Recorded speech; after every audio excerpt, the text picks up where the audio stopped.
Exit poll ഫലങ്ങൾ പുറത്തുവന്നതോടെ കേരളത്തിലെ സ്ഥാനാർത്ഥികളിൽ തിളങ്ങും താരമായി നടൻ സുരേഷ് ഗോപി. തൃശൂരിൽ സുരേഷ് ഗോപി ജയിക്കുമെന്ന പ്രവചനങ്ങളെല്ലാം എക്സിറ്റ് പോളുകളും ഉയർത്തിയതോടെ തൃശൂരിനൊരു കേന്ദ്രമന്ത്രി ഉറപ്പാണെന്ന വിലയിരുത്തലും ബി.ജെ.പി. വൃത്തങ്ങളിലുണ്ട്. എക്സിറ്റ് പോൾ ഫലം വരുന്നതിന് മുമ്പ് തന്നെ പ്രധാനമന്ത്രി നരേന്ദ്രമോദിയുടെ ഫോൺ വിളിയെത്തുകയും തൃശൂരിലെ പ്രവർത്തനത്തിൽ അഭിനന്ദനം അറിയിക്കുകയും ചെയ്തു. ഇതിന്റെ ആവേശത്തിൽ നടൻ നിൽക്കുമ്പോഴാണ് എക്സിറ്റ് പോളും വിജയപ്രതീക്ഷ നൽകിയത്. ഇതോടെ സുരേഷ് ഗോപിയോട് മാധ്യമങ്ങളിൽ നിന്നും മറ്റും അകലം പാലിക്കണമെന്ന് ബി.ജെ.പി. ദേശീയ നേതൃത്വം അറിയിച്ചു. ഇതനുസരിച്ച് അടുത്ത ബന്ധുക്കൾക്കൊപ്പം രഹസ്യയിടത്തിലേക്ക് താരം മാറി. ഫലപ്രഖ്യാപനം വരുന്ന അന്ന് 4 മണിക്ക് ശേഷമേ ഇനി മാധ്യമങ്ങൾക്ക് മുന്നിൽ സുരേഷ് ഗോപി എത്തൂ. അതിനിടെ സുരേഷ് ഗോപി ജയിക്കുമെന്ന പ്രവചനങ്ങൾ ഇടതുമുന്നണിയിലും പലവിധ ചർച്ചകൾക്ക് വഴിയൊരുക്കും. എക്സിറ്റ് പോൾ പ്രവചനങ്ങൾ ബി.ജെ.പിക്ക് വലിയ പ്രതീക്ഷയാണ് നൽകുന്നത്. ലോക്സഭയിലേക്ക് താമര ചിഹ്നത്തിൽ കേരളത്തിൽ നിന്നും ആരും ജയിച്ചിട്ടില്ല. സുരേഷ് ഗോപി ചരിത്ര വിജയം നേടുമെന്ന് എല്ലാ സർവേകളും പ്രവചിക്കുമ്പോൾ തിരുവനന്തപുരത്ത് രാജീവ് ചന്ദ്രശേഖരനും ആറ്റിങ്ങലിൽ വി മുരളീധരനും വിജയം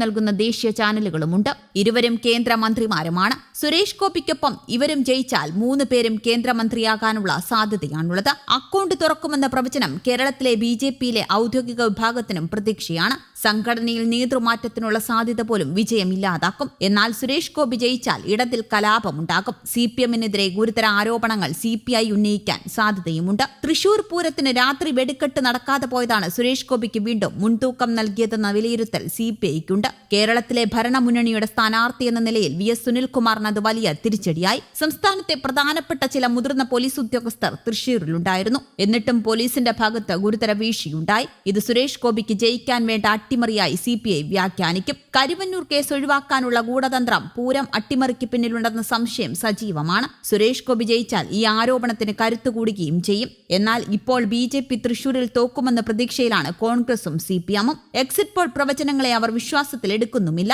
ലോക്സഭാ തെരഞ്ഞെടുപ്പ് എക്സിറ്റ് പോൾ ഫലങ്ങളിൽ ബി.ജെ.പിക്ക് പ്രവചിക്കപ്പെട്ട 3 സീറ്റുകളിൽ ഏറ്റവും സാധ്യത കൽപ്പിക്കപ്പെട്ട മണ്ഡലം തൃശൂരായതോടെ നെഞ്ചിടിപ്പോടെയാണ് മുന്നണികൾ. സംസ്ഥാനത്തെ താരപ്പകിട്ടേറിയ ഏറ്റവും സുപ്രധാന മണ്ഡലമായി പ്രചാരണ കാലയളവിൽ തന്നെ വിലയിരുത്തപ്പെട്ട തൃശൂർ ഫലപ്രഖ്യാപന നിമിഷം വരെ മുന്നണികളെ മുൾമുനയിൽ നിർത്തുന്ന രാഷ്ട്രീയ കേന്ദ്രവുമായി മാറി. ബി.ജെ.പി. സ്ഥാനാർത്ഥി സുരേഷ് ഗോപിയുടെ വിജയം എക്സിറ്റ് പോളുകൾ പ്രവചിച്ചതോടെ ഇടതു വലതു മുന്നണികൾ പരസ്പരം കുറ്റപ്പെടുത്തലുമായി രംഗത്തിറങ്ങിക്കഴിഞ്ഞു. അന്തിമ ഫലപ്രഖ്യാപനത്തിന് ഒരു ദിനം മാത്രം ബാക്കി നിൽക്കെ ഇതോടെ വീണ്ടും രാഷ്ട്രീയ കേരളത്തിന്റെ ശ്രദ്ധ തൃശൂരിലേക്കായി. തിരുവനന്തപുരവും ആറ്റിങ്ങലും ചില എക്സിറ്റ് പോൾ സർവേകളിൽ ബി.ജെ.പിയുടെ വിജയം പ്രവചിക്കുന്നുണ്ടെങ്കിലും തൃശൂരിലാണ് എല്ലാ സർവേകളും കൂടുതൽ സാധ്യത കൽപ്പിക്കുന്നത്. പ്രധാനമന്ത്രി നരേന്ദ്രമോദിയുടെ ആശീർവാദത്തോടെ മത്സരത്തിനിറങ്ങിയ സുരേഷ് ഗോപിയുടെ സ്ഥാനാർത്ഥിത്വമാണ് ആദ്യം പ്രഖ്യാപിക്കപ്പെട്ടത്. കഴിഞ്ഞ തെരഞ്ഞെടുപ്പിൽ സുരേഷ് ഗോപി സ്വന്തമാക്കിയ 28% വോട്ടിൽ ഇത്തവണ എത്രമാത്രം വർദ്ധിപ്പിക്കാൻ സാധിക്കുമെന്നതിനെ ആശ്രയിച്ചായിരിക്കും അദ്ദേഹത്തിന്റെ വിജയ സാധ്യതയും. ഇത്തവണ വോട്ട് വർദ്ധിപ്പിക്കാനല്ല, ജയിക്കാൻ തന്നെയായിരുന്നു തങ്ങളുടെ പോരാട്ടമെന്നും ബി.ജെ.പി. ജില്ലാ പ്രസിഡന്റ് കെ അനീഷ് കുമാറും പറഞ്ഞു.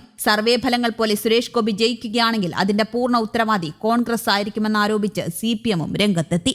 News desk Kerala Kaumudi.